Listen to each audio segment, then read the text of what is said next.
this past weekend, I was just home in Virginia on my sister's baby shower, and I was talking with my mom's annoying friend, and she was trying to be nice. She was like, Zach, I'm really happy for what you've got going on. It's so much screaming. I'm just like, yes, dude, it's honestly so good for me that you don't like this. If you like this, that would kind of suck. You're listening to Our Space with Matt Batiste. Hello, and thanks for watching or listening to another episode of Our Space with Matt Batiste. Today, we're going to be talking to a band that I've personally been listening to for the last little while. They've continually showed up on my social media feeds, and even Good Morning America. Yes, they're called Good Terms. I'll tell you more in just a second, but before I do that, I want you to quickly go and hit that follow button, that subscribe button, hit that little bell. And if you can, please leave a review for the show. Leave a comment on the YouTube video. Let me know at the end of this what you think of the episode. And I always love to hear your feedback. It helps go a long way for not just this podcast, but also the artists that I interview. So thank you so much for watching or listening to another episode. And I loved this chat. So I want to just say right off the bat, the guys from Good Terms are amazing. They released an album in December of 2024. I feel like if they released it earlier on in the year, it would have been in that album of the year contender.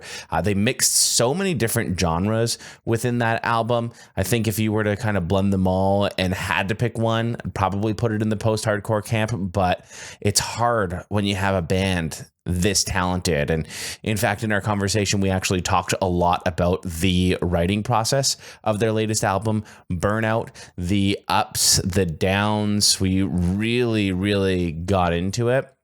So that was fascinating to hear how that album was written. And also, if you hadn't heard, which I don't know how you hadn't by now, but Brian of Good Terms, unfortunately, was one of the people that was severely affected by the LA wildfires.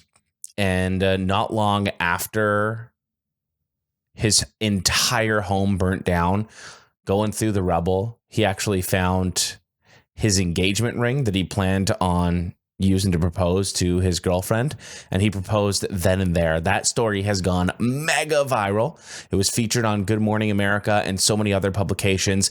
Brian really talks about that story, how it all happened, the emotions that he was feeling. So I just want to say right off the bat, Brian, thank you so much for opening up on the podcast. And I cannot wait for you to hear those stories and more from Good Terms. So let's just cut to that now and get to the chat. We're with the boys from Good Terms on the Our Space podcast this week, which is really exciting. Thanks for joining the show today, guys. Thanks for having us, brother. Man. Likewise. This is really exciting because I feel like this has been in the works for some time, especially as you recently had an album come out in December, Burnout. Now there's been some time for that album to be digested. How's it been received so far? Very good. Shockingly, I think better than any of us expected. Yes. I think we thought people would like it, but every day it feels like we have, I don't know, leveled up in people's interest level. Maybe we're just still in the post-release like kind of hype time, but people seem to be really receptive and like way more than they ever have been about our band. So seems good. I feel like we also thought maybe people were going to be like, well, it's got some weird stuff on it, but I do like those songs that I like. But most people have been like, they think the whole album is good, which is cool because we did some stuff that we were like, I don't know, man, this is a little stupid. What were some of those things? We have a lot of like broad spectrum sound on the record, and like it seems like all the riskiest stuff is the stuff that's paying off the most, which is extremely validating to our weird creative minds. So like, you know, the poppiest song we have on there that's like borderline not us high right now, like people love it and reacting extremely well to it and demanding that we play it live, which you do not have to ask more than once. And then like as far as like the heaviest stuff like Mask, which we ended up releasing as our last single before the record, and it was also just like, I saw Mask as just like, yeah, we're gonna humor Zach by putting on this like crazy Under Oath X ETID X, just kind of everything, and people were like, sick, do more. So like everything that we thought was a swing turned out to be what people were into, or at least more accepting of than we could have hoped for. Yeah, people have been like overwhelmingly in the comments asking for the like 7-minute album closer to be played at our 30-minute headlining set on our next tour. It's like, well, we are unfortunately not Deaf Heaven, so we're not going to do that. But maybe if we earn a headlining tour in this album cycle, then maybe it finds its place there. We'll see. I'm just worried about like the next album. Like, I don't know, like what genres are they going to demand that we do next album? Like, are we going to have to be getting into like, okay, well, there's a mariachi song. There's like a cinematic movie score. We never. We got to do several joke reggae songs. Yeah, and I'll joke quit. It shan't be happening. Man. Guarantee if we're like, come on, nobody wants to hear like Ivan just doesn't want the Irie vibes, dude. And people be like, no, it's exactly what we want. It's just not for It's just not for God, dude, there definitely was like a lot of mixture of sounds on this album. How did you come to mixing so many genres and blending so much for this unique album? It was Zach's fault. It was all Zach's fault. In a way, it was my fault. We had our first album, and that was a lot of it written by me, and kind of as a means of putting the band together, and like kind of co-writing with my friends who eventually became my bandmates. And it was kind of chasing one-ish thing. I don't know, like a proggier version of, I don't know, sad boy pop punk, easy core kind of. I was always mixing metalcore in there, post-hardcore, pop, and a bunch of other stuff that I like, and just kind of like that was more of like a filter at the time. And then when it came to, we finished that, and it was like, all right, we started this band, and it's like, it's our band, and Ivan and Kid or Brian are just as much songwriters as me, if not more, and have a bunch of stuff. They're like, hey, we want to be in this fucking band with you and make songs together. And they would bring excellent material to the table. And it's like, what am I going to do? Be like, oh no, we can't do that because 5 years ago I decided I had this specific filter of music that I wanted to put everything through. So I feel like before I had a really narrow lane that I would like kind of take all these ideas and push it through. And then now it's kind of just like, you know what? Nah, I'm just going to completely remove that. And as long as we all agree, like the three of us, and then our bassist Gio and our drummer Brendan are like, yeah, this is dope. Like, this is good music that is cool. Then we're down to pursue that. And I think that kind of like just allowed us to tap into like every influence and get excited by stuff. Like, instead of being like, oh, I love Charlie XCX or something, there was like, instead of like blocking that influence off in my brain, it was like, oh, what can I steal from this influence that I love? Like, oh, this hooky rhythmic melody, I like that. Oh, I like how the flow and the melody changes in this thing. Like, I was able to, I think all of us in different ways, like Ivan with various tones that he would be able to like bring into with his guitar playing, or Brian with different types of songs and song structures that I wasn't pursuing. Like, everyone had kind of think their own thing that it was like, oh, that's a fun idea, I'm just going to chase it, and this band is my vehicle to just chase it. And I feel like that's kind of like the space that we provided for each other, and then we just, one foot in front of the other, and it just led to where we got to. Yeah, the reason I say that it's Zach's fault is because, like, obviously, we all love a pretty broad spectrum of music, and like I certainly have. I think we all certainly have things that even with what we did on Burnout, we still are. We like things even further outside of that.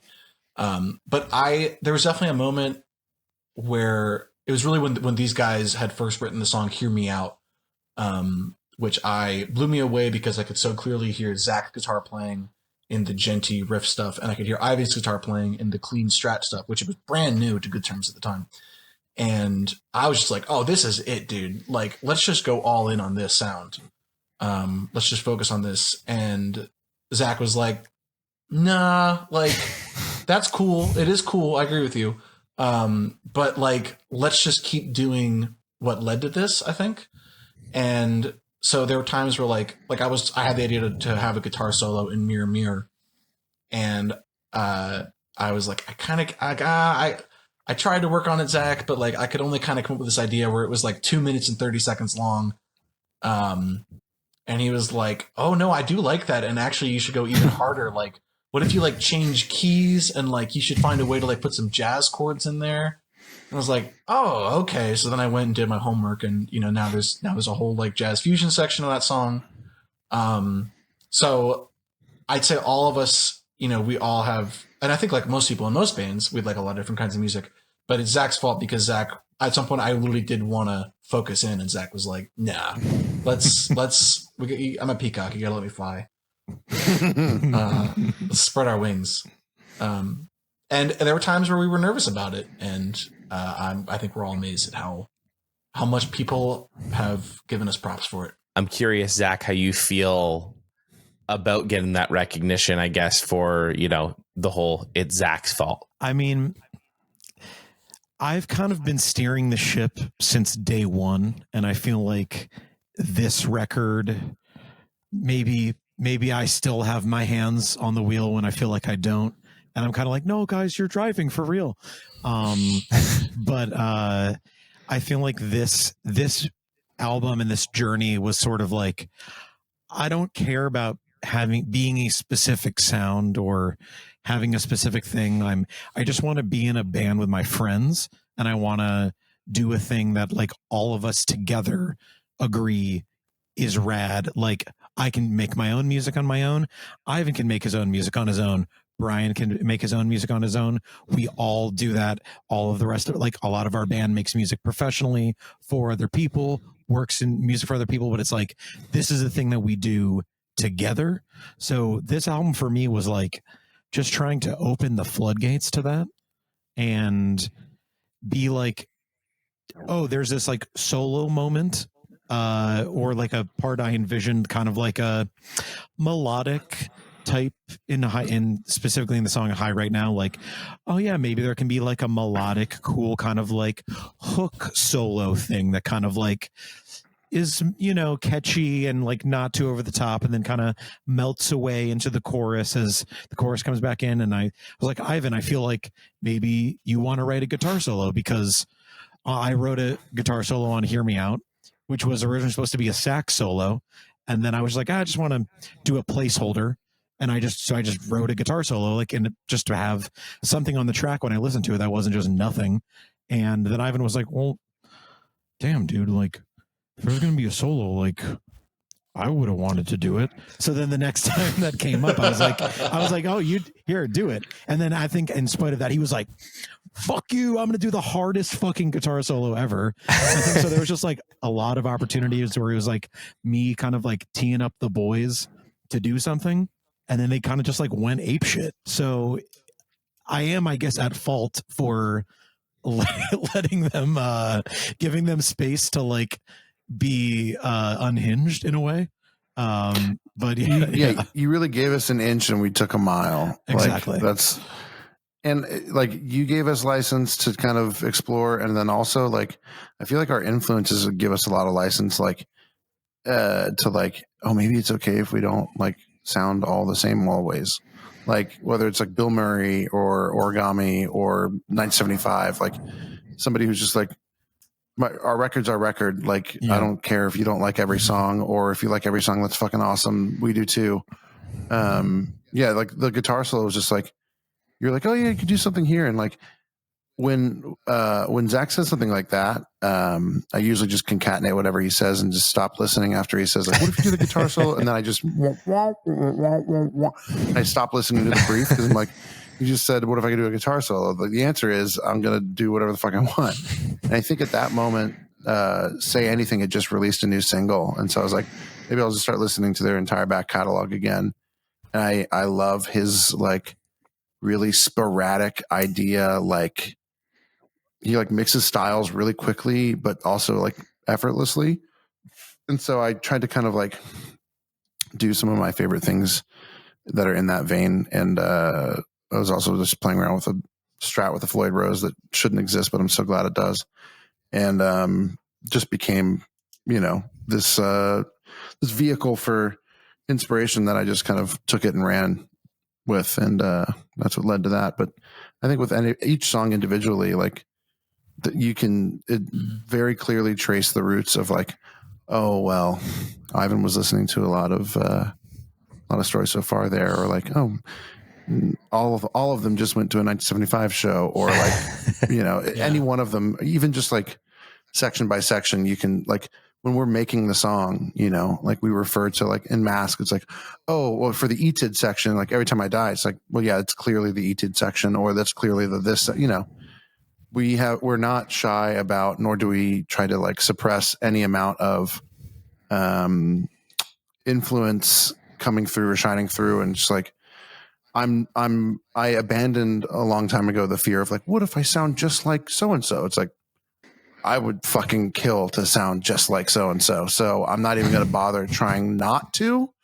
I'm just going to let whatever comes out. Cause ultimately it's like the hubris of being like, what if I sound just like blank? It's like, you can't and you won't, and don't worry about it. And you not suppressing that is exactly what the person you're talking about did with who they were worried about sounding like. So it doesn't matter at all. I watched a Noel Gallagher interview because he's hilarious to me, just for like every reason, and also like brilliant, but also hilarious. And he was like saying something like, if someone would come up to him and be like, hey, you know, like that's just a T-Rex song. And he's like, yeah, I ripped off a T-Rex song.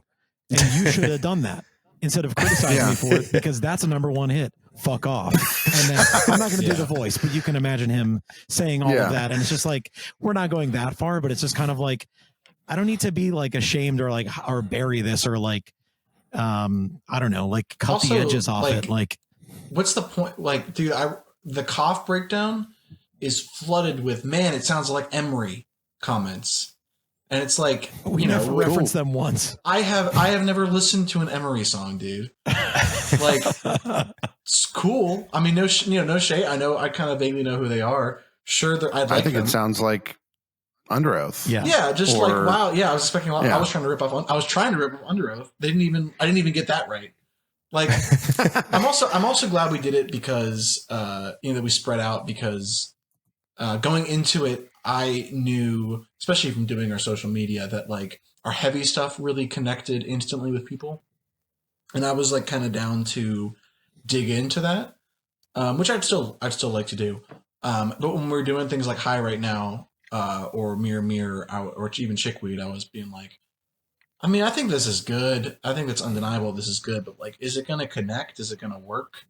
And it is, as far as we can tell. And be like, oh, okay, like, one, if we want to do this, we can. Because especially like High Right Now was not a Good Term song when I wrote it. And I showed it to Ivan because Zach last minute couldn't make a Good Term session. And I was like, okay, well, Ivan will like this. But like, I didn't think it was going to be a Good Term song because of how not pop punk it is. And not only did Zach like it, and Gio like it, and Brendan like it when we made a Good Term song, but the Good Terms fans, demand that we play that live. So it's like, oh, okay, like, I guess we should do whatever we want to do and see what sticks, because it totally could stick. And now we get to play High Right Now live, which is like, what a fucking treat. It's so easy to sing. Amazing. And we get a 120 BPM song in our set, which is different. We get an Ivan dive bomb guitar solo in our set, which is different. Like, that's great. Yeah, I love that. I also think like what you talked about there as well earlier about like the influences and getting Emery for your breakdown when you never really listen to it. It's kind of funny how we listen to music and we hear influences within songs, but it's like even if you were trying to go for like an Under Oath style, you're not blatantly ripping off Under Oath. Like you're not using the exact same riff note for note for note. Also, there's only so many notes that you can possibly play, right? So it's like there's obviously going to be influences at play. So that's always just sort of amused me. I think it amuses me even more at the fact that you're getting Emery and you don't listen to Emery. It's like, it's like you're chasing the feeling that something gives you, and you're trying to recreate that response that you had with your own like musical lexicon, and then it just ends up being something else. Like when Brian and I went to Sad Summer Fest in 2021, I think, and it was, summer. It was the first big concert I had gone to after COVID, where it was like, okay, we're outside, like we're not wearing masks. It's okay that we're outside of the concert and not wearing masks. Like this is a feeling I haven't experienced in 18 months. And we saw the Story So Far, and it was the first time I had moshed, and the 2 years of no moshing definitely, that was when I was like, mosh retirement isn't right now, but it's like, I see it, it's coming. And we saw the Story So Far, one of our favorite bands. And I just remember being like, having such like a cathartic feeling. And I remember being like, I just want to write a song that makes me feel the way I felt in the audience that day. And then I wrote Reaching. And like, I don't know that, like, I hear all the Story So Far that I'm ripping off. We haven't got that comparison as much, but like, I don't know. Same thing with Cough. Cough to me is a full Story So Far ripoff, which I've never gotten. I mean, I know that they don't play those kinds of riffs, but like the singing to it, I was deep in Story So Far when I wrote that. Yeah, the song structure is Let It Go, directly ripped off. Yeah, exactly. Every single time, call it the Story So Far song structure. Every single time I am like, oh, well, I'm going to attempt to directly rip this off right now, and somebody's going to call me for it. Never in a million. Like no one's ever even come close. Like, oh, it kind of sounds like, it's like, no, it never comes out. But then, you just do something like vague, and it's like, I don't know, this could be kind of cool. And like, this sounds just like this. I'm just like, well, I'll take it because that's awesome. But it's so funny how that works, where it's just like, I have pulled like little tiny little direct thing or things that I think are like, oh God, is it too obvious? And like, no one ever notices or cares or point, like, it just never works out that way, because it's that classic, like, it's the curse of knowledge. Like, you obviously know what you're doing, but like, you could clap the rhythm of Happy Birthday song in public and no one would know what you're doing, because they don't know where the one is. They don't know your perspective of what you started with. Doesn't, it's just, you think that everyone's paying on the same wavelength. It's just, I think you touched on something there. Like we all have our own different experiences and our own different musical tastes and influences, even if you're not a musician, right? So it's like, if you're listening to a lot of, I'm just going to go back to Emery because it's right there. If you listen to a lot of Emery, but not a lot of Story So Far, and then you're, listening to the Good Terms album, like, it's definitely a lot easier to hear something that wasn't actually even influenced in the song than something that actually was, based off of your own experiences and perceptions. 100%. Like, to bring up Emery, it's like, I personally think I've ripped off Ponytail Parade like 3 times in other songs, and no one's ever called it out. And then somebody says that Cough sounds like Emery. It's like, all right, man, fucking whatever you guys want, go for it. Like, I don't know. Ivan, you're right. Ivan has said this in the past about like our genre or influences or whatever, where it's like, someone will, like, we know what we're trying to make. Every time we go in to make a song, we're like, oh, it's kind of like this thing mixed with this thing with a little sprinkle of this, with like, and it's just like, we like this stuff and we put it together. And if someone is like, you're like, you're actually just a post-hardcore band, I'm like, that's fine, man. If you like that, it's not an insult. Then great. Like, why are you even putting all this early? Like, they're just a pop punk band. Like, man, that's cool. If you like that, that's good with me. Like, I don't give a shit what the label on our Spotify or our, like, I think the 3 of us had like a van. Like, you can see how we already, if you get us talking, it's just going to start getting on some like really ridiculous philosophical bullshit. but we had an argument in the van, not an argument, just sort of a discussion where we realized that there's actually 6 genres of music and then everything else is just branding. We were like, so from that context, we're just like, we're just a rock band. We'll just pick all these flavors from wherever, and people can write in the comments and we can argue and we can boost engagement. There we go. It's not wrong in that sense either. I agree with you on that point. It's funny, but now I feel like after this interview, people are going to start leaving comments saying that kind of sounds like a story so far. Honestly, I would like more of those. We don't. True. It bothers me a little bit how not often we get those comments, and I'm like, dude, we are trying. Like 8 of these songs are direct rip off. Like, it's like a little comical how much we ripped them off and how much no one has ever said. No one's ever said it. It's like, all right. I mean, we'll try harder. Next album, no genre spreading. Only Story So Far ripoffs. Yeah, just straight up the Story So Far, full instrumentals with different lyrics and singing, and then see how many people will catch it. Just like the songs we ripped track off for track. Yeah. Good terms. Third record, What You Don't See.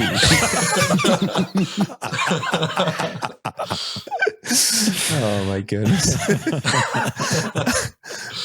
See if they figure it out then. I don't know. It might go over some people's heads. People will still be like, this is Emery. Yeah. All right, man. Cool. Great. This kind of sounds like Chiodos. Exactly. But exactly, I'm like, I like all those bands. So yeah, and you like all those bands. So great. It works. Perfect. Exactly. Works for me. It's a compliment at this point. Exactly. I actually wanted to touch on something that Zach said in the past. I have it kind of quoted out over here, where you did say every single song was written, performed, produced, and mixed by members of Good Terms. The back and forth nearly broke us many times, but I think the end result is something undeniably singular. Can you tell me about it nearly breaking you guys? Yeah, I mean, you can just hear in the songs. It's like everyone. I've lamented to my guys here that the effort that I think we put into like one song is what somebody puts into an album, and probably not a good thing. I think we're all trying to work to a way to be happy with what we make, and still feel like we are fully achieving our vision, fully expressing ourselves. But like every song was a totally unexplored thing. And so it was like, how do we, our band, make this, like every song, it would get to a point where it's like, I think I know how to do this. And then I would get to a point and I would like pretty much every song I had a like, oh fuck, does this suck moment of like, and I'm usually not like that. I usually like, I'll make something and like, I'm very masturbatory with my own creations. Like I love listening to everything I make. Like we get a master back. I listen to that shit like 50 times and I get stoked. I love that. Like I'm not the person who hates but in the process of this was like one of the first times I encountered that feeling, because what we were kind of doing was really unexplored. And, it's like Brian brought up, Hear Me Out. Like we were like, okay, cool. We have this great Zach riff, the like genty, like rhythm chuggy riff, and then juxtaposed with Ivan's awesome clean guitar thing. That's like, kind of Tears for Fears, Muna, 1975 inspired. It's like, whoa, those things should not work, but like all of a sudden we've stumbled into them working. And then it's like, okay, cool, but that wasn't the end of it. Then it was like, fuck, why is this verse not hitting? Like it goes into the verse and I'm bored. Or like we want to build up like synth. Like there was one time we took that like to the guitar tracks, to Gio, our bassist, who mixed the whole record and is also an unbelievable producer and sound designer and makes music professionally for his main gig. Shit bassist though. And he even he's not even here to defend himself. Yeah, he wouldn't. Even like exactly. He even was like looking at it and was like, and had the same reaction. He was like, what the fuck? Like, we had like the first 2 hours was like, oh, this is fucking sick. This is sick. This is sick. And then it like falls off a cliff. And it's like, wait, does this entire thing suck? And we just had to like put it away. It's like, hey, actually just send me those files. And he sent me what he came up with. And I like manipulated it. It's like every song had to go through this process of like pushing it to a point that was like, I don't know where to go with it anymore, letting it breathe and then going back to it. But because of that, like that was a skill that we didn't have before. And now I feel like because of this sort of arduous process, now I have those skills. So like, whereas before I could have referenced, oh, well, I did this on our first album. That's something familiar. I have these tricks that I know in like the arrangement or the like production that I can like, that can at least get me to the next step that I can go back and edit if I need to, but like just commit, push forward, commit, push forward. And like, there's more, I think, tools in the toolbox that I have now because of this process. But it was a lot of like going to the creative Home Depot and walking through the aisles without the Home Depot app that tells you like, oh, actually in bin 13 aisle 6, that's where you can find the like seal, you know, this specific neural plugin that's going to do exactly what you need. It's like, oh no, I had to like actually go find all of those tools, like secure them, learn how to use them. Now I got them. But that for me was, I think, really the process, and also just the way that we made it too. Like, we don't want to do that process again where it's like everything really lives on the computer, doesn't come to life as much in a room. And I think we've just done something that was really like enlightening for us to be like, okay, we can have all this sort of writing process beforehand, but let's have a like, we don't want to sound like a real band all the time. I like stuff that doesn't, but we want to sound like a real rock band with real drums, real guitars, and like in a world that like, if you close your eyes, you picture you're listening to a live band. So like, may as well have that be a part of the workflow. So that was really helpful. So I think we're going to do a lot more of that and should help like mitigate some of that difficult process that we experienced here. But yeah, that's my burnout from it, but I'll let the other guys chime in. Yeah, my TLDR is like, you ever seen those photorealistic pencil sketches that look like black and white photos? It's like, you're like, oh, that literally just looks like a photo, a black and white photo. And you go like, holy shit, they did that in pencil. It's like, I go back and forth on those a lot of times where I go like, oh, that's so impressive. And then I'll just also go like, fucking, why did you bother perfectly recreating something that was that? And I kind of feel sometimes like our process is a little bit like that, where when there's a photograph taken, it's like, yeah, the composition was considered and a lot of things are considered, but you know, the individual strands of hair weren't maybe considered exactly how they were. And we are painstakingly drawing in every individual strand of hair for somebody to go, yeah, looks like a pretty photo. And that's totally fine and sick ultimately, and almost certainly to our detriment. But there is, you could just say this song is sick, right? Which would be just like, that's a cool photo. Like, oh, whatever. Yeah. Or you could say like, wow, this is like, you kind of get in deep with it and appreciate the fact that for some reason we decided to use a pencil to create what could be done with a camera. But you could also wonder, like, I wonder if I really like this like cool little thing that happens for 3 beats in this measure with the drums. And it's like, I wonder if they even like, oh, we thought about that. We talked about it maybe for 15 minutes. Every single strand of hair not only was painstakingly drawn, but we considered and talked about and maybe threw a committee together for like whether or not that hair should go on top or on bottom. And that's how it feels to me. Is just like, yeah, there is no part of this canvas that we have not obsessed over. Again, almost certainly for worse and not for better.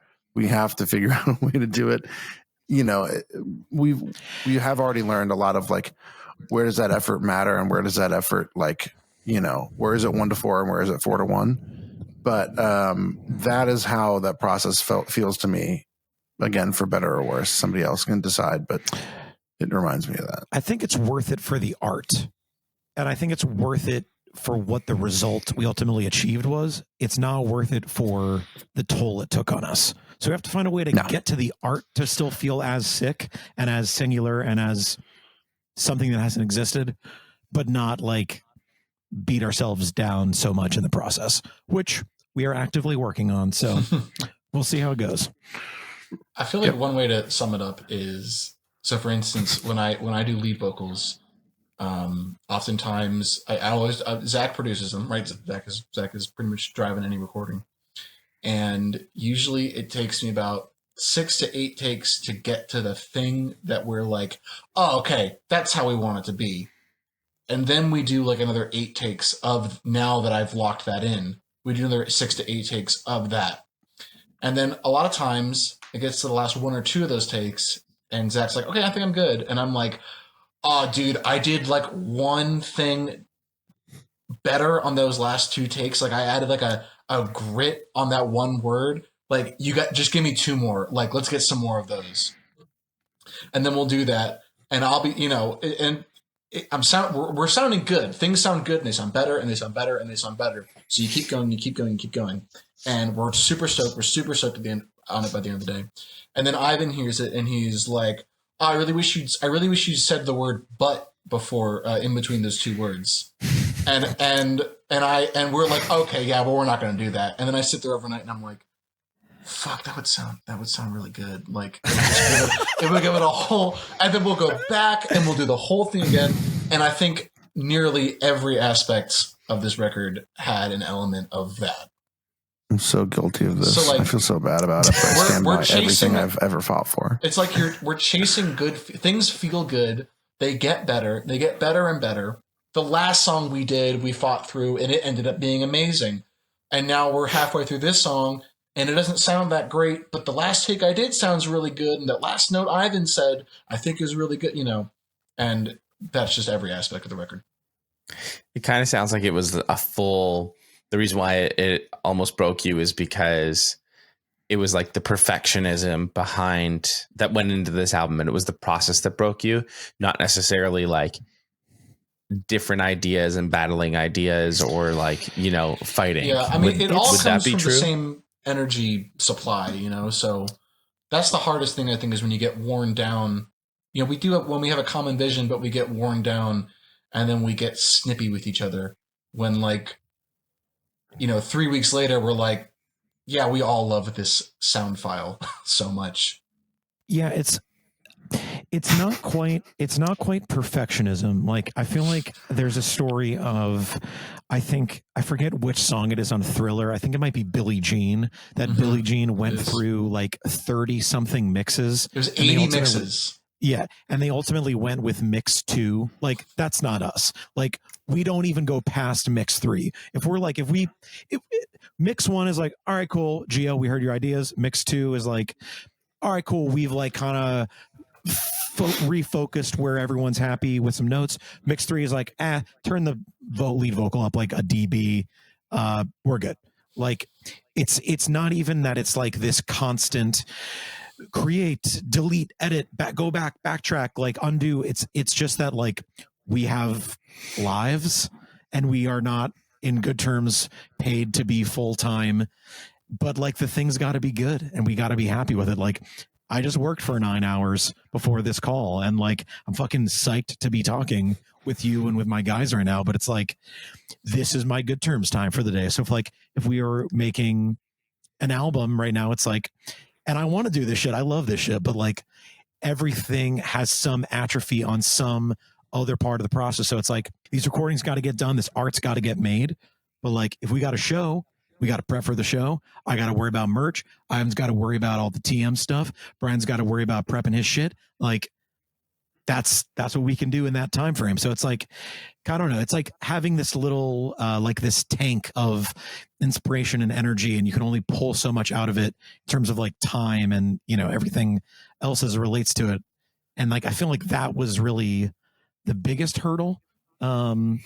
Along with everything else we just described. It's like just finding a way to like be together and be like it was when we were kids and get that same feeling, and just do it now, And so, it sounds also like you just put so much energy into this record in addition to all the other energy that you're putting out there into the world, obviously, you know, like you mentioned, you've got lives, jobs, all of that, right? So all of that energy being put into this record, and we're not going to talk about, you know, a future record right now when you just had this release, but do you think that the lessons that we learned along the way of making this record what it is now and a success, did you learn anything from there? Are you still going to kind of be going through a gruesoming process for the next record? Like, is it going to be a deja vu, or do you think you've learned enough to maybe we constantly ideate on this it? process and like what we've figured to see that works, and like different songs might require a little bit different treatment. You know, some songs are going to start in the box and then we test them out in the room. Sometimes some songs are going to start in the room and finalize in the box, or, you know, we've really narrowed down what works for us and what doesn't work for us. And in a lot of ways, like, this was really our first fully realized record, both in what you hear on the 12 tracks and both in how those 12 tracks were made. And so we're really getting to like really learn from that process and all of the creative steps in that. And I think that there's a really good chance that this next one is some like directly related proportion better and easier to make for all those things. What was the most challenging song to write for this record? One song that sticks out to me as hard to write, not really it all did come out, but Blurry was the first song I wrote for the record, and really the first song I wrote for Good Terms. And Blurry is all about being wrong and realizing that you fucked up. And a lot of it in the song, I used a lot of stuff about smoking weed and things I did when I was high and the consequences of that kind of stuff, and just realizing those consequences. And writing the song was full of a lot of like, this would go so hard, and it is the truth. And because of those things, I really don't want to write this. Like, I really don't want to have a song where I talk about, where I say every night I wish that I was sober, because I also know that, you know, I'm going to continue to smoke weed at the time, which is over now. I haven't smoked weed in a while, but that was hard to write. Like, that was hard to stomach writing, and then many songs like that followed. What we call the stoner emo songs on this record. Cough was a similar way. High Right Now was, I mean, by the time I wrote High Right Now, I was over the stigma of it. But like, you know, that stuff was hard to imagine putting out in the world. And Zach, I'm sure you had a similar thing with your own songs of like, what's it going to be like to put out these songs that are very personable and very vulnerable and have very real world consequences for me? You know, what's that going to be like putting that out into the world? And I can tell that it's what the band needs. Like, what is the sickest thing? But yeah, I mean, it was easy to write. It came out. It was just difficult to stomach. Yeah, no, I totally resonate with that. I feel like really any song that I was like the main, at least like initial lyricist for, was like, I had to like block out the voice in my head that was like, hey, if you make this and it's good, you're going to have to release it. And I just had to like write it, because I just like, but that process was like very healing. And, you know, I definitely like shared stuff that like has only made my life more complicated because I've shared it. But it's like, you're an artist and you need to be truthful. Like, if I wrote something that was not the most, you know, like overwhelming feeling that I had, and I wrote some bullshit, like, that's not art that resonates with people. You know, that's not the things that have inspired me in my life. That, you know, it's like, could you imagine? It's like, then just go make a jingle and make money. It's like, that's not what we're trying to do here. And like, that's just, there's a lot of conflict in that. For me, I think that was probably out of like my initial songs, probably Mirror Mirror. That one was so hard, just in so many ways. Like, the production, the lyrics, the getting it right, the fact that it's like 4 songs in one, and being like, oh man, like recording 3 minutes of music and then being like, oh shit, I haven't even like scratched the surface of how much is left to be recorded here. And then also, does it even work? Is it even good? All of those awful second guessing questions. Yeah, Mirror Mirror was the hardest for me, but I'm very proud with how it turned out. It's definitely an ambitious one for sure. Ivan, what about you? What did you find that was the toughest song on your part? I have a lot of the similar experiences where it's like when a song is sincere, it's very easy to I'll say come up with, right? Like it's like, oh, it just comes out, right? It's like lancing a wound. It just fucking comes out. And it's when you're trying to do something that's a little like contrived, then you have to be like, well, what's like a clever way to say this? Or even worse, what's something clever that could finish this line? Because I don't have any ideas. It's like, sometimes it just happens because sometimes, whether it's the song form or some other part of your process dictates the necessity for that. But a lot of the time, when you're in that like flow state where it's just like, oh shit, I have something that's very scary to say, and it's not going to be hard to come up with because it's the truth, and the truth is never hard to like know because it's just your objective reality, but it can be very scary to say.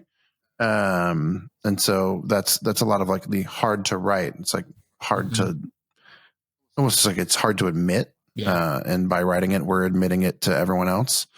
The entire world. Yeah. It's also interesting because like with the first record, our band did not have a lot of eyes on it.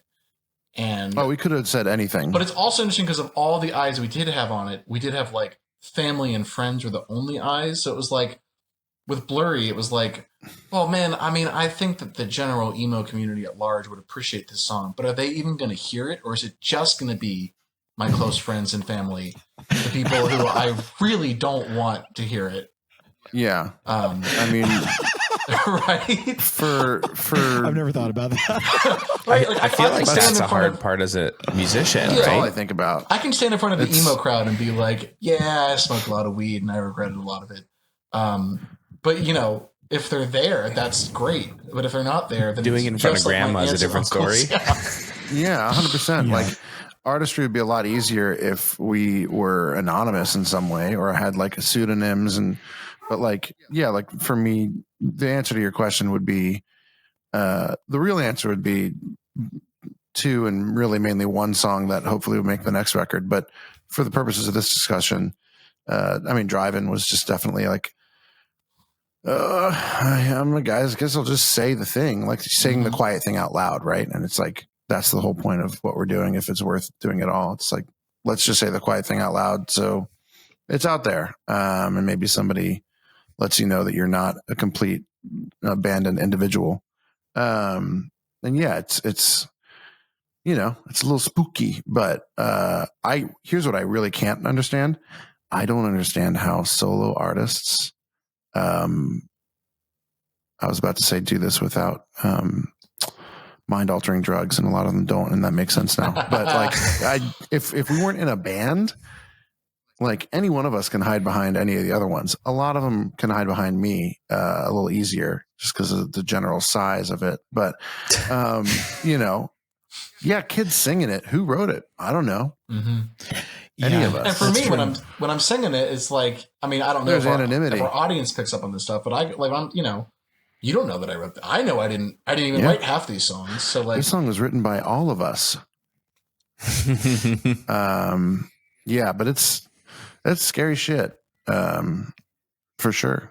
I do think I was thinking about this recently, and like just how grateful I am that we play the type of music that we do, and that we're I'm in the band that I am with these guys. It's like we are doing something that we love, that is like the most fuck yeah thing to us. Like, the way that like, I don't know, when I first heard like Slipknot when I was like 11 or something, and I was just like, oh, this is my little scary secret that no one knows about, that I like this.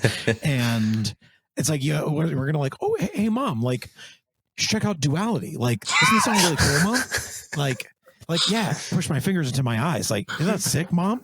Like, that's not happening. Like, and this is, you know, we're not doing something quite as extreme, but like, there is still that thing where it's just like, there is an understanding that I'm going to make something, and like, and I hope that every artist, I would encourage every artist to try to get to this point where it's like, you acknowledge that what you make is not going to be for everybody. And if you're trying to make something for everybody, you're kind of making it for nobody.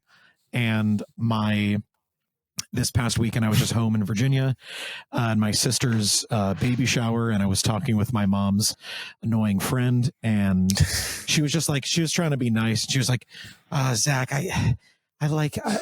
I'm really happy for what you've got going on. It's so much screaming.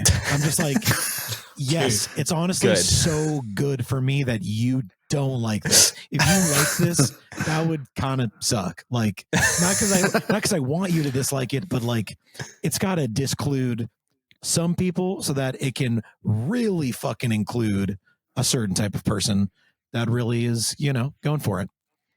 Yeah, if everyone likes something, that means that like you did something wrong. Like, you need people to feel passionate about what you're doing, right? And that means that you're gonna have the people that love it and then the people that hate it. Yeah, hate is good. Neutrality, no neutrality. You got to be passionate or one way or the other. Yeah. Mid is like still the ultimate insult, I feel like, and I can't believe it took until Gen Z for us to start calling things mid. I don't know. I was hearing that about weed long before Gen Z came around, but mid weed, that's I'm glad fair. They brought it out. They brought it more into the mainstream, I guess. Yeah, maybe it was just weed getting legalized in more places that brought it out. I used to be like, oh, these are the mids. We used to call it bushweed. Same. Give me the mid weed, please. I would like to like smoke a little bit and not want to, you know, enter a different fucking dimension. Burnout. I want to talk about the album title real quick, but just because I feel like the term burnout has so many different connotations and meanings. What made you choose that name? What is it geared towards? Can you talk me through naming the album Burnout? I think the only thing that we're trying to associate ourselves with is like the car burnout, like when a car doesn't. I'm sorry. I think the only thing we were trying to associate ourselves with was my house catching on fire and then burning completely to the ground. Until foreshadowing. Yeah, exactly. I think that someone else can. Yeah, it's Kid's house burning down was a false flag operation for social media content for our band. Campaign. Their explosion scene at the base of the basement. Yeah, wildfires don't melt. 1948 houses. Holy shit. Best PR company ever. Sorry, as soon as you talked about Burnout, I was like, I'm getting in my jabs because now I'm pretty bitter about enough time has passed. We can get the kid's house burned down and our burnout jokes. We had a big conversation about it. You can get it. I can shut up. No, you're good. I think the thing I felt most strongly about was like, on our last album, we had a song called Turning Point. It was a song title. And, you know, and Ivan very wisely was just like, we had like, what do we, you know, what do we call this? You know, whatever, like what summarizes the album and and Ivan was just like, dude, even though it's like the one song on the album that's like positive, kind of, it's like everything else is very negative, steeped in like, I'm in a bad place, I feel shitty, like this. And there's the song, album ends with the song Turning Point, and it's like the one thing that's like positive, looking forward, hopefulness. And he was just like, it's not about reflecting the art or summarizing the art. It's about trying to do something that like tells the story of this chapter of our lives and our band. He's like, and for us at the time, it was like, for that, it was like me quitting my job and starting Good Terms. Brian realizing, oh, these things that I thought I wanted to do in music, I don't want to do those things. So I've been saying, I want to I want to work in music. I want to stop living in Virginia. I want to move to LA where all my friends and these guys that I love making music with are. And like, I'm trying to make all these radical changes to my life and like a passion driven life. And like this album and making that's our turning point. And it was like, oh, so fucking euphoric. And like, you know, like we got it. And I feel like I was chasing that kind of like, all right, well, we did that. And now let's turn the page. And what is this new chapter called? And something that like summarized our lives and summarized the songs and summarized just sort of our mission statement. And that was like Burnout for so many reasons. We wrote a bunch of song titles down, and that was just the one that like no one saw it coming. And I was even like I wrote like, I went through every line, every lyric of the album that I thought could be like just a word like, oh, that's interesting. Like reaching is it reaching? Like, you know, I don't know, like anything that it could possibly be. And I read the entire list to my girlfriend, totally like objective party, no say. She was just like kind of said ones that I was like, oh yeah, I'm thinking those. She was like, honestly though, Burnout, that just sounds like an album. That just sounds correct. And I was like, I feel like it doesn't sound like it's just too one thing. It's like, and then it kind of took all of us like sitting together and like I read the list and I had already kind of been like, guys, I don't know. I think kind of feeling maybe this one. And we talked it through and whatever. And it was like, I mean, I could like literally spell it out what I think, where it's like, this is how Zach's songs are Burnout. This is how Kid's songs are Burnout. This is how like are the chapter. Like, it's just, it has like 8 meanings that all seem to like, including, which I even realized on another interview, that it's like a burnout is also just like a whole shot in your car of like fucking showing off because you're the shit and you're trying to show off with some fucking shred guitar and some cool riffs. It's like, that's part of it too, is like some self-love and some like a little flexing, you know?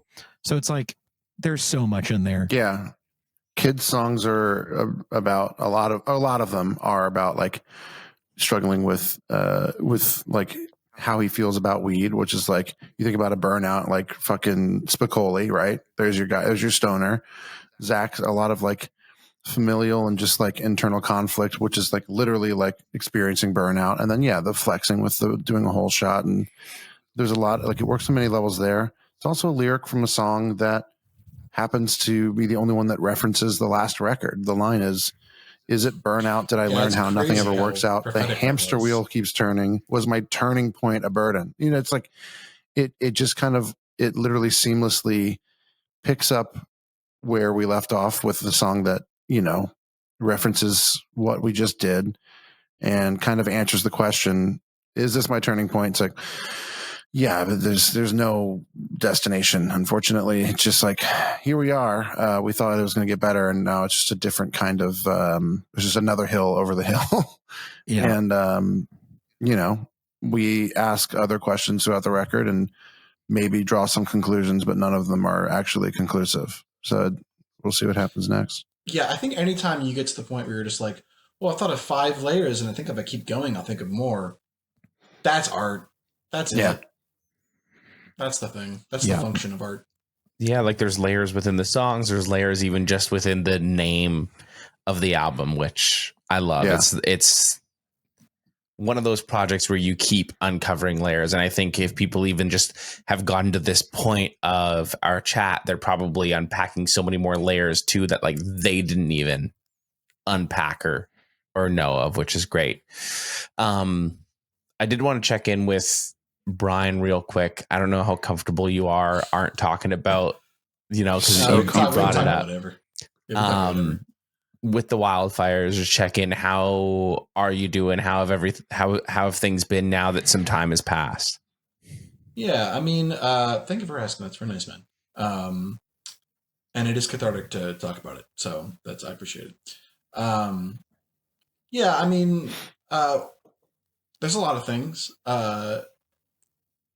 It's a bad thing. It's a big bad thing.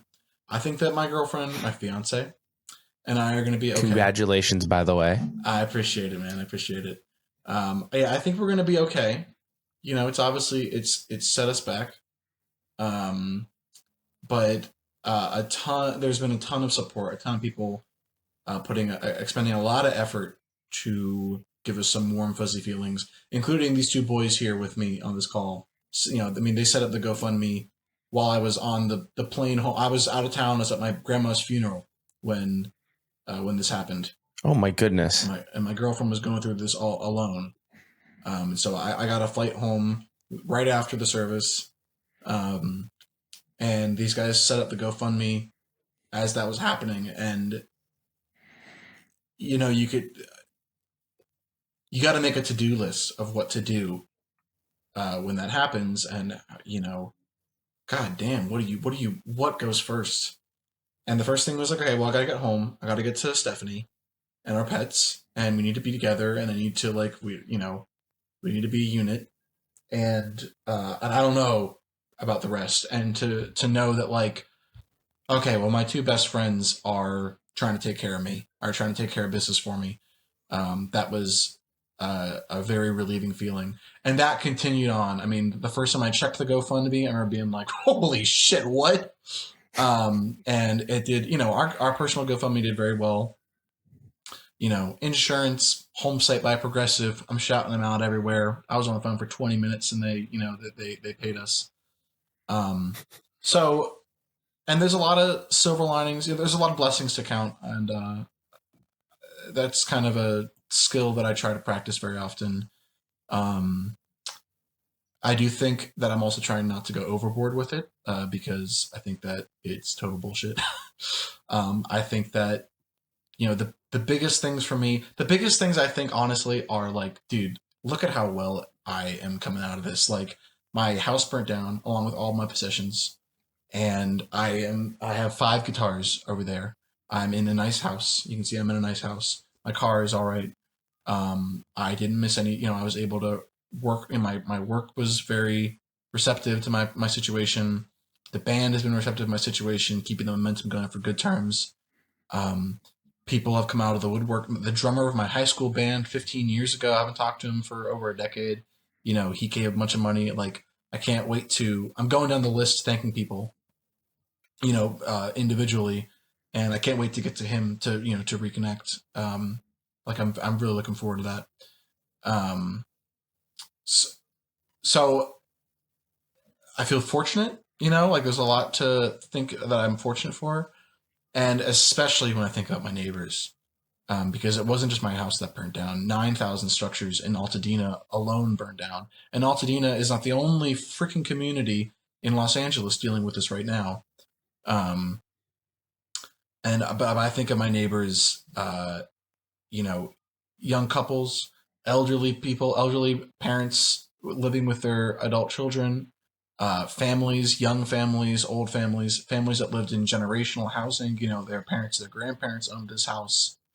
They may or may not have had insurance. They may have insurance that is fighting them, not like my insurance. They may be renters who have landlords that are big corporations who are doing as little as legally minimum, or maybe illegally. I feel like we got a clean break. We were able to cut our losses and, we kind of have a fresh start, which is bullshit and tragic and annoying. And I miss my fucking life. And I miss some of my things. And I know Stephanie misses her dad's Grateful Dead t-shirt collection from the 70s. There's no replacing some of that stuff. But some people are not even where we are at. And they might, it might be a lot of hard work for them to get there. And Altadena was a special town, man. We really fell in love with it in the year that we were there. It's kind of untouched. There's a significant less amount of chain businesses there than in other places. The business owners were special. I mean, they know my dog's name. If we would go to the local Fair Oaks Burger without my dog, they'd be like, "How's Tony?" And they have a bag of chicken cuts for him. I love that your dog's name is Tony, by the way. I just wanted to pipe in and say that. I love that. Hell yeah, brother. Tony, my little puppy baby. And Buster the cat. We got Buster the cat 4 days before our house burned down. So, my neighbors, it's the kind of place where, you'd learn people's names just from walking your neighborhood throughout the day, which just is I don't know, man. It just felt like a really special place, and I know that people in Altadena are worried about,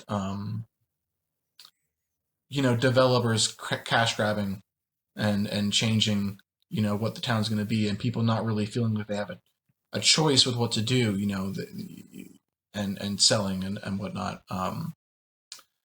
And so, a really nice thing happened to us.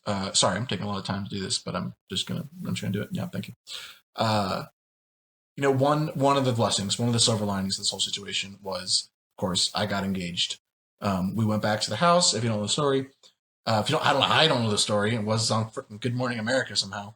I wanted to ask you about that. I wanted to ask you about that whole experience. I want to hear the story just in case anyone hasn't heard the story. And so we went back to the house, and I had bought an engagement ring about a month prior, and I had a different plan for what I was going to do. I mean, Stephanie loves to travel. I had planned on, planning a trip probably for this month, February, that we were recording in, and proposing, in a field of wildflowers or something like that, which would have been great, I think.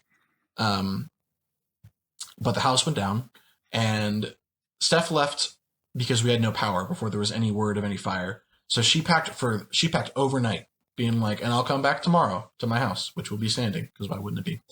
So she brought nothing. I mean, she brought the pets, their food, and pajamas, and which is part of the reason that we lost so much. So when she learned that there was a fire, well, she was the first person I heard that saw a fire. She was calling me, on the phone with me. And she was like, okay, well, if I get a chance to go back, like, let me know if there's anything you want me to grab, passport, special guitar, whatever. And I was like thinking, like, could I tell her that, like, okay, in my desk drawer, there's this like plastic bag. It's all wrapped up, but don't look inside of it. It's really important. But I was thinking about that engagement ring, just getting burned up, and how that was going to affect our plans. And we've been dating for 9 years. Like, it's been time to do this step. So we went back 2 weeks after. You couldn't go back. We went back the day after, but you couldn't really do anything. And it was just too dangerous. I mean, there were open gas lines. There's asbestos and lead and arsenic in the air. They had to do a lot of work to get that place safe to be in. So we went back 2 weeks after. We have a kitchen colander from Target, to sift with. We got the full PPE from the National Guard checkpoints that they have in Altadena. And yeah, man, that was the first thing I was looking for. I mean, that was the only thing. I kind of knew everything else was gone. I mean, my house is rubble. You can see the burned out frames of anything that was metal. Like, there's nothing left. And I thought that the ring was gonna melt. I thought there'd be a stone maybe in there. Didn't really think I'd find the stone. It took about half an hour to find it, and I was amazed when I pulled out a little ring that I thought would be just another washer or something, and on the end of it was a fucking diamond. And I was on my knees. I'm digging through. I'm already on my knees, and I turned to Steph, and I kind of hear myself go, "Hey, will you marry me?" It very much like I heard myself do it. A legend. I remember being like, hey, all right. It wouldn't be you. It's done now. It wouldn't be you.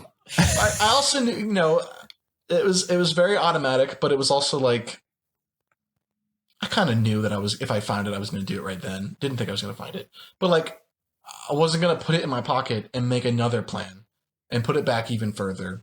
And God forbid, put it in my pocket and my pants catch on fire. You know what I mean? Like, you can't wait. You can't wait. You can't. No, that's a sign right then and there.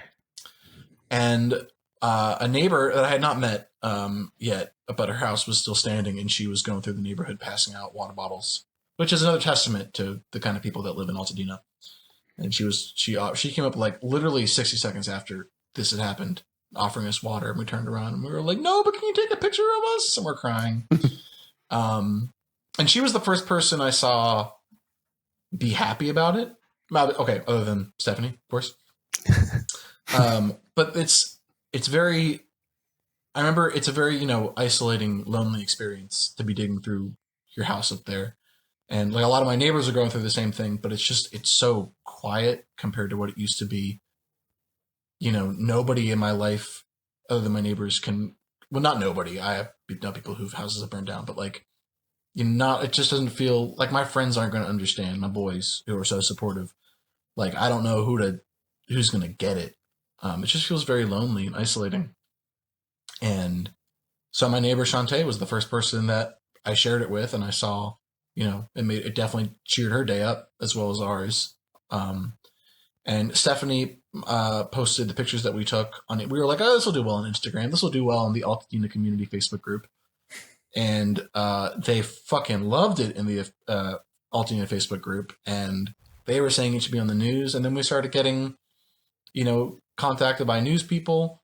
And we did one day, 2 days later of talking to people on the news in front of our house.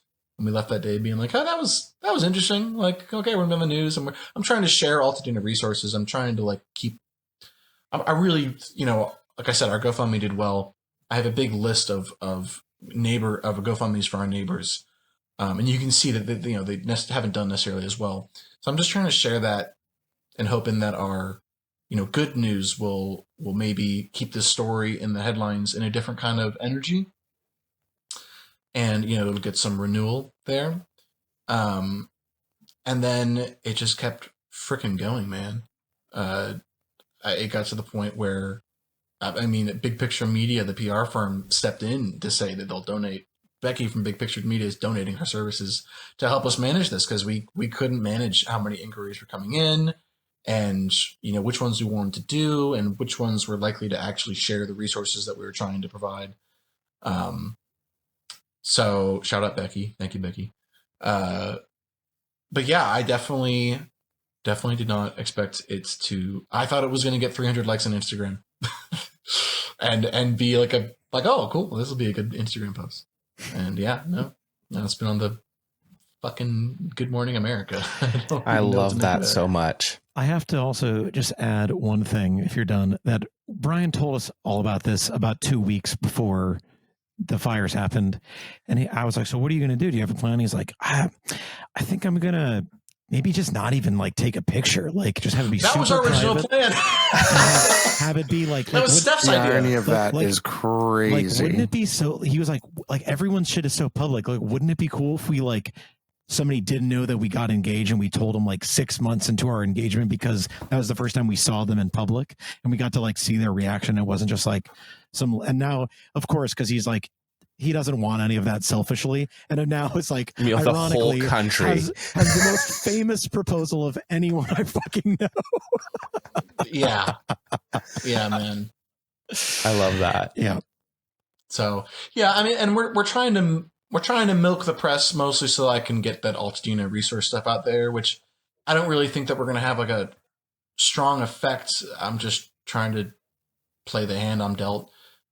We definitely don't need this public. It's fun to be on the news, but that first day maybe was fun enough. It's just managing another project in your life after a certain point. But I'm hoping that, and I definitely get enough spotlight time with Good Terms doing Good Terms social media.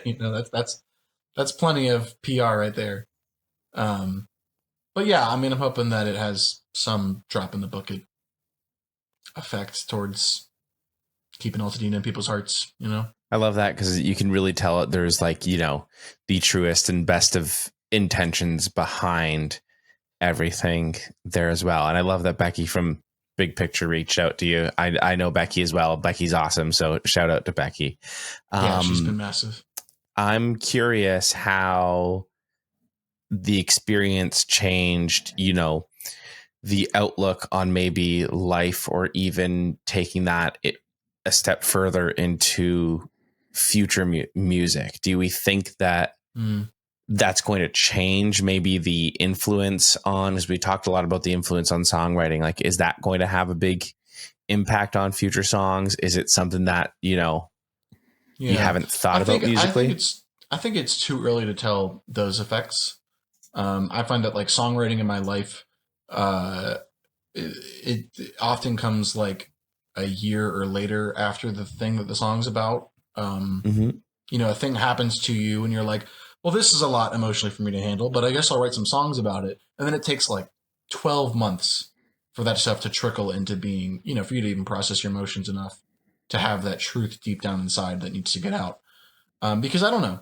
There are a lot of things about life that I just don't know. I don't know how I feel about, if we were to have a house land in our lap tomorrow that we could rent, like, we just kind of have some, I was just talking about this with my parents. I think we kind of have some planning trauma. And we're just taking it a day at a time. I mean, for the first couple of weeks, it was like we were taking every 6 hours at a time. Every day was so long just to get through. So yeah, I mean, undoubtedly it will. And I definitely, especially with the proposal, I mean, I definitely have some, like, you just can't fucking wait energy going on. I mean, I feel like that already has happened with Good Terms, where we're at. But yeah, I don't know. We'll see what lessons it, brings up, and what songs it brings up. And, I've written a couple of things that aren't good enough to be Good Term songs, but they're fun to work on. Plans for 2025. Want to make sure that, you guys get in there. Anything that you do want to promote for this year, because we've had such a great chat. We know that Burnout just came out in December. So obviously for the people watching this on YouTube or listening on Spotify or Apple podcasts, go and check out their latest album, Burnout. You can find it on Apple Music, Spotify, probably YouTube as well. I don't do much music listening on YouTube, maybe. But I feel like there are people out there that do that. So go and check out the overall album. But what else can people look out for 2025 from Good Terms?